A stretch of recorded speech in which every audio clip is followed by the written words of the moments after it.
Bien, y tengo el placer de presentar al licenciado Gabriel Corvo Miranda. Él es sociólogo, experto en gestión de proyectos intersectoriales, especialmente vinculados a temas de la infancia, empleo, formación y emprendedurismo. Realmente para nosotros es un placer recibirlo aquí en Síntesis. ¿Qué tal? ¿Cómo le va? Bienvenido.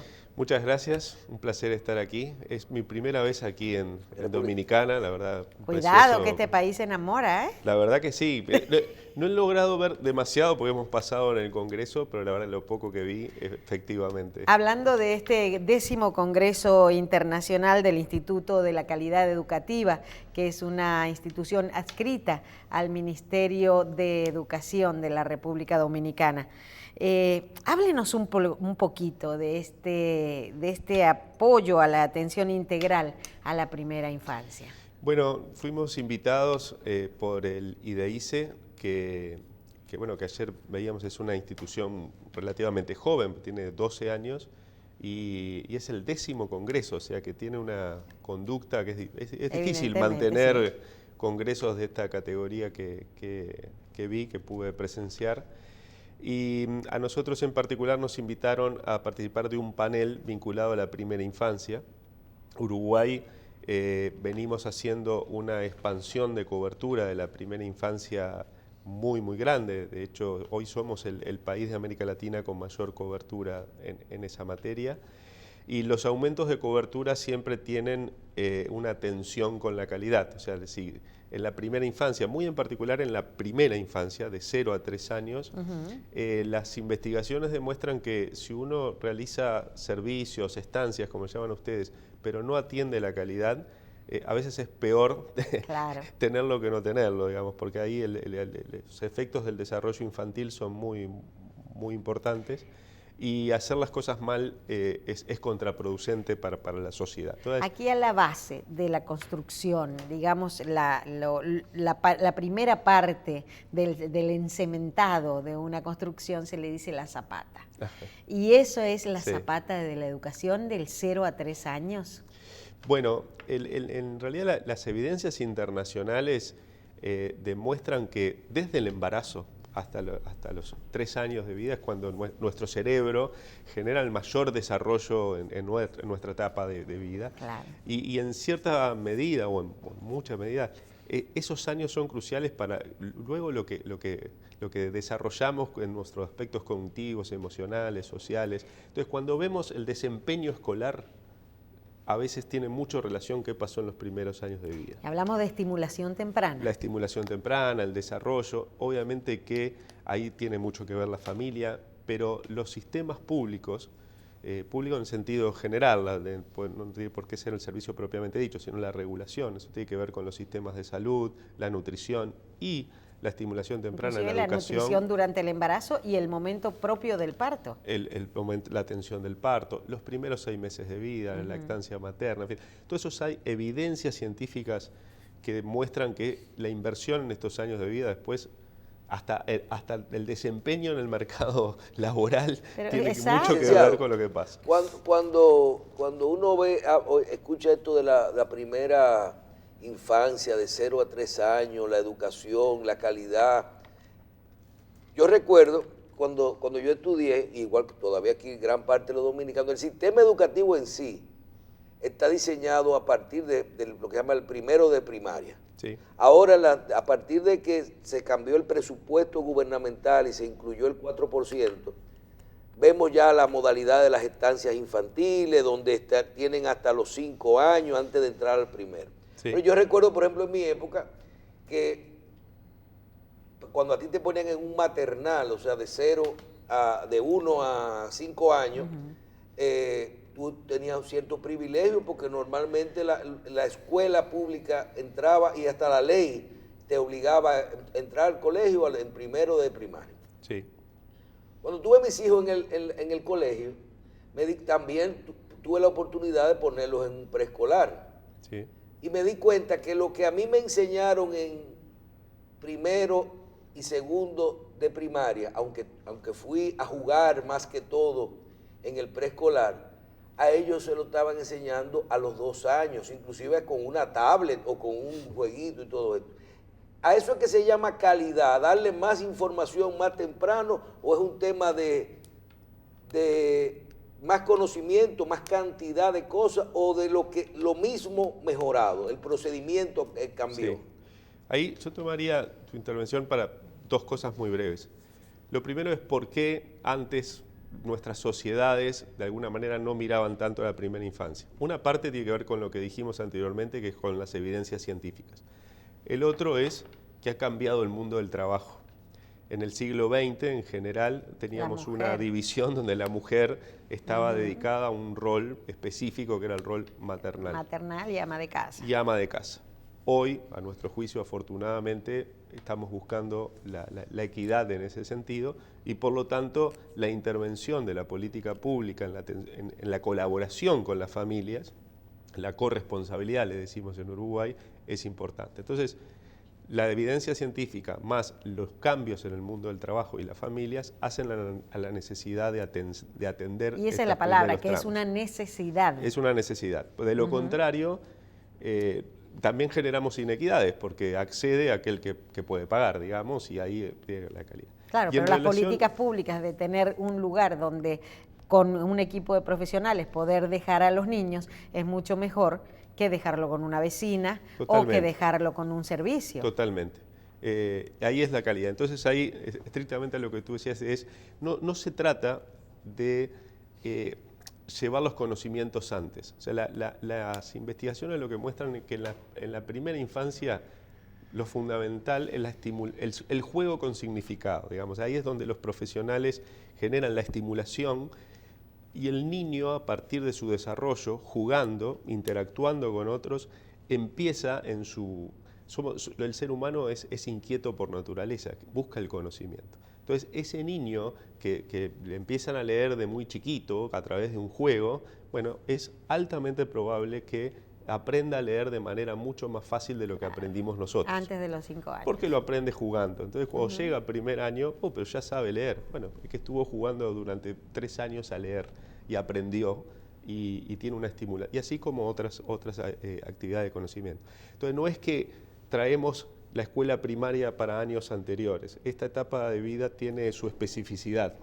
Y por lo tanto ahí es el desafío de la formación de los educadores y de los docentes. No es lo mismo, no es que traemos la maestra de años mayores. Por eso es que es una especialidad aparte de lo que son los profesores de preescolar o de inicial, de 0 a 6 años, y después ya los profesores de escuela primaria son otros, porque... y me toca el corazoncito, que todos decían, ay, pero que lo que hacen es que juegan. Es que cada uno de los momentos y de los juegos tiene una finalidad y un porqué. Es que se suele pensar que si el niño va a jugar va a perder el tiempo. Sí. En realidad, si el juego tiene significado, claro, si el espacio está pensado para que el niño encuentre estimulaciones, ese juego tiene un significado educativo. Y es lo que también nuestra sociedad tiene que ir cambiando el paradigma. Claro. Nosotros decimos en Uruguay, si en una sala le decimos nosotros, bueno, ustedes le dicen aula, lo mismo, en la primera infancia, muy en particular en los primeros 3 años de vida, hasta los 4 años, nosotros decimos, ahí no tiene que haber mesas y sillas. El niño juega por naturaleza en el piso. Y por lo tanto el educador, la maestra, el maestro también tiene que estar en el piso. Y ese es un cambio importante. Cuando usted es experto y sobre todo en atención integral a la primera infancia y viene a la República Dominicana a un congreso que hace el Ministerio de Educación a través de una de sus instituciones, por lo que sabemos que preocupación en República Dominicana la hay si están haciendo congresos, ¿verdad? Y trayendo especialistas para esto. Ahí tenemos algunas imágenes. La pregunta, ¿ha podido usted evaluar no solo la República Dominicana, sino otros países de la región en cuanto a los avances y a la preocupación sobre este problema de mejorar la educación en la primera infancia? ¿O estamos tan atrás todavía? Bueno, en realidad el continente en general, de lo que uno puede ver, no sé, la verdad no tengo una especificidad total en términos de aquí, de Dominicana, pero en general el continente viene en un proceso primero de incorporar este tema en la agenda, o sea que yo veo que Dominicana lo está incorporando y eso es muy bueno. Ayer vimos presentaciones de diversas iniciativas que se va llevando aquí en el país, muy buenas por cierto. El tema es que el punto de partida es distinto en cada país. Algunos países están recién comenzando a poner en agenda, algunos países están recién empezando a incorporar servicios desde el punto de vista de la política pública y por lo tanto generar todo lo que significa eso. Eso implica inversión. La atención a la primera infancia no es barato. Eso es importante como sociedad tenerlo en cuenta.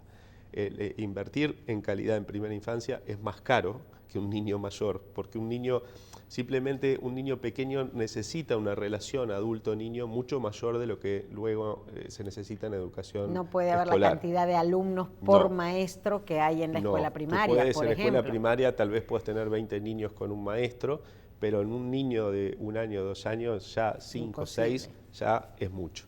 Entonces, solo esa relación implica que es más inversión. Ahora, por ejemplo, un premio Nobel de Economía, Heckman, el año 2000, muestra que esa inversión tiene retorno social.